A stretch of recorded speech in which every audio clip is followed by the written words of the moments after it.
राधे राधे, जय श्री कृष्णा। कैसे हो आप सभी? उम्मीद है आप सभी स्वस्थ होंगे, मस्त होंगे। दिन की शुरुआत आज मैं पॉजिटिविटी के साथ कर रही हूँ। वैसे हमेशा ही करती हूँ। मेरा मानना है हर गृहिणी को करनी चाहिए, है ना?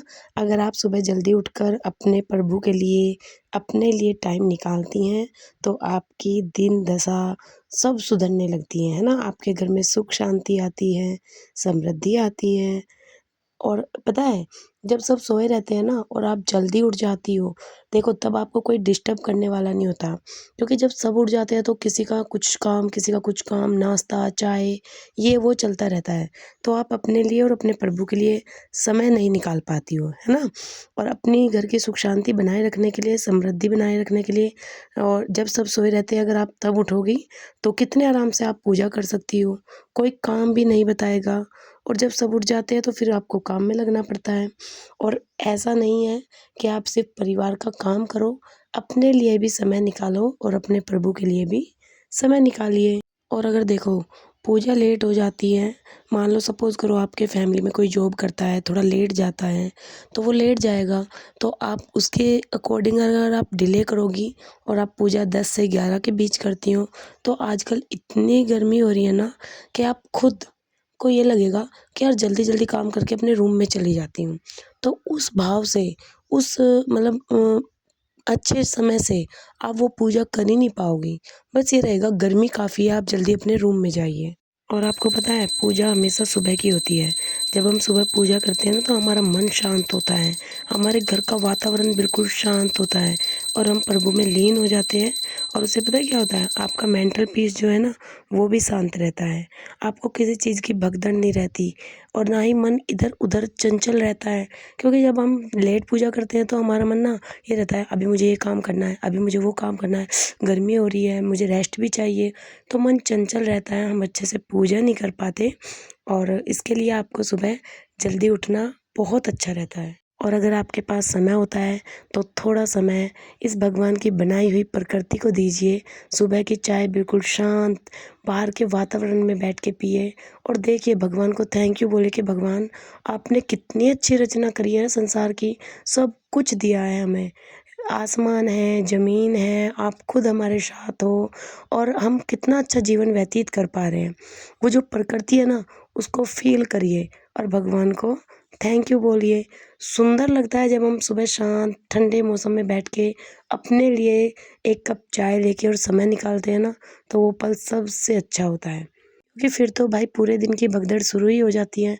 इधर-उधर घूमना-फिरना, काम करना, ये करना, फिर तो जीवन की मतलब एक रेस पकड़ लेता है जीवन। लगता है दिन ऐसे निकल गया पता भी नहीं चला। और कल मैंने एक व्लॉग डाला था और उसमें मेरी एक सखी ने पूछा कि मैं अपने लड्डू गोपाल लाई थी और मैंने उनकी प्राण प्रतिष्ठा नहीं करी, तो क्या वो भगवान नहीं है? सबसे पहले आप एक बात जान लीजिए कि वो 100% आपके भगवान हैं, है ना? प्राण प्रतिष्ठा नहीं की तो क्या हुआ? भगवान तो वो है ना? भगवान भाव के भूखे हैं, नियम के नहीं। मीरा ने बिना प्राण प्रतिष्ठा के कृष्ण को पाया था, सबरी ने बिना मंत्र के राम को खिला दिया था। तो आप बताइए क्या वो भगवान नहीं थे? क्या उन्होंने प्राण प्रतिष्ठा करी थी? नहीं। और वैसे भी लड्डू गोपाल जी को बाल रूप कहा जाता है। बच्चे कोई नियम नहीं देखते, जहाँ प्यार मिले वहीं चले जाते हैं। आप रोज़ नहलाती है, भोग लगाती हैं, सुलाती हैं, बात करती हैं, यही सबसे बड़ी प्राण प्रतिष्ठा है। तो मेरी प्यारी सखी आप टेंशन मत लो, आपके गोपाल जी आपसे बहुत खुश हैं। फिर प्राण प्रतिष्ठा और हवन क्यों करते हैं, है ना? तो मैं बताती हूँ प्राण प्रतिष्ठा औपचारिक स्वागत है। औपचारिक स्वागत समझो, बिना प्राण प्रतिष्ठा के मेहमान घर आ गया, आप प्यार से खाना खिला रही हो, वो खुश हैं और प्रतिष्ठा के साथ मेहमान का तिलक, आरती, विधि से स्वागत, पूरे घर को पता चल गया कि ये घर के मुखिया हैं, अब नियम भी बन गए, ऐसा होता है। और प्राण प्रतिष्ठा ना मंदिर, बड़े विग्रह के लिए ज़रूरी है, तब पुजारी और सब लोग पूजा करते हैं। बाकी आपके लड्डू गोपाल आपके लिए प्राण प्रतिष्ठा वो ही है कि आप उनको अपना समय दे रही हो, वो आपके घर आए हैं और वो आपके उस भाव से, जिस भाव से आप सेवा कर रही हो, उससे खुश हैं। तो आप इस चीज़ की बिल्कुल भी टेंशन ना लें कि भई आपने प्राण प्रतिष्ठा नहीं कराई तो वो भगवान नहीं है, वो भगवान ही हैं, है ना? और इन सब बातों के साथ देखिए मेरा काम कितना आसान हो जाता है। मेरा काम भी इधर हो रहा था, उधर मेरी मशीन लगी हुई थी, इधर मैं किचन में भी काम कर रही थी। आज भई गर्मी जब ज़्यादा होती है या कभी-कभी होता है कि आज रोटी नहीं खानी, तो मैंने बनाने की तैयारी कर दी थी दाल-चावल। और इधर भई बहुत सारा काम होता है सुबह के समय, मक्खन निकालना, दूध गरम करना, भगोने साफ़ करने, हांडी को साफ़ करके रखना, क्योंकि नेक्स्ट टाइम भी तो इसका यूज़ करना है ना हमें। तो देखिए इधर अब मैं पानी चढ़ा दूँगी चावल के लिए, चावल भिगो दिए थे और उधर मेरी दाल बॉईल हो गई है। और भाई मुझे बहुत बुरी बीमारी है बार-बार किचन को साफ़ करने की, क्योंकि दाल जब बॉईल होती है तो हल्का-सा उसमें से पानी निकलता है, तो मैं फिर से काउंटर टॉप को कर दूँगी क्लीन और उसके बाद मैं तड़का तैयार कर दूँगी। और जब पानी काफ़ी बॉईल हो जाएगा ना, तो मैं इसके अंदर डाल दूँगी चावल। और देखिए मैंने चावल डाल दिए थे, अब मैं इनको छान दूँगी और चावल हो गए तैयार। और किचन मैंने फिर से कर दिया है क्लीन। भाई बोतलें भी खाली हुई रहती है पानी की। और अब मैं इनको भर दूँगी। उधर मेरी दाल में भी तड़का लग गया था। तो इधर मैं पानी को भर के फ्रिज में लगा दूँगी, क्योंकि बच्चे फिर बार-बार निकालते हैं ना, थोड़ा-सा पानी पीते हैं, बोतल को बाहर ही छोड़ देते हैं।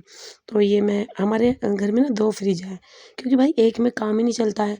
दूध है, साग-सब्ज़ी है, बाहर का फ्रिज हमारा काफ़ी छोटा है, तो उसमें साग-सब्ज़ी और यही आता है, अंदर के में हम दूध और बाकी जितनी भी पानी की बोतलें हैं, बर्फ़ है, वो सब रख दूँगी। और फिर मैं चाय का ऑर्डर आ गया था, मतलब शाम हो चली है, तो शाम की चाय मैं बनानी तैयार कर दी है। और देखिए जब हम दोपहर में किचन को क्लीन करके छोड़ते हैं ना, तो कितना अच्छा लगता है। किचन में आते वक़्त ना ये नहीं होता, भाई पहले बर्तन साफ़ करने पड़ेंगे, ये करना पड़ेगा। नहीं, किचन एकदम क्लीन मिलता है। तो मैंने इधर चाय चढ़ा दी, माधव को मैं दूध का भोग लगा दूँगी। यहाँ ना 10 बजे लाइट आती है, तो आते ही मैं एसी चला देती हूँ और माधव को भाई एसी में ही बिठाती हूँ, बहुत गर्मी हो रही है, बहुत ज़्यादा। तो मैंने प्रेम भाव से भोग लगाया, तब तक मेरी चाय भी बन के हो जाएगी तैयार। तो देखिए मेरी चाय भी बन के हो गई है तैयार। और अब हो गई रात के खाने की तैयारी। भाई आज मुझे बहुत गर्मी लग रही थी, तो मैंने सोचा क्यों ना इंडक्शन पे अंदर रोटी बना लेती हूँ। कोशिश तो बहुत करी जुगाड़ लगाने की, लेकिन ताल नहीं लगी और फिर मैं वापस बाहर आ गई, क्योंकि भाई अंदर वो प्लेट खिसक रही थी, मेरे पास चकला नहीं था। और फिर मैंने बाहर आके खाना बनाया, क्योंकि मौसम हो गया था थोड़ा ठंडा।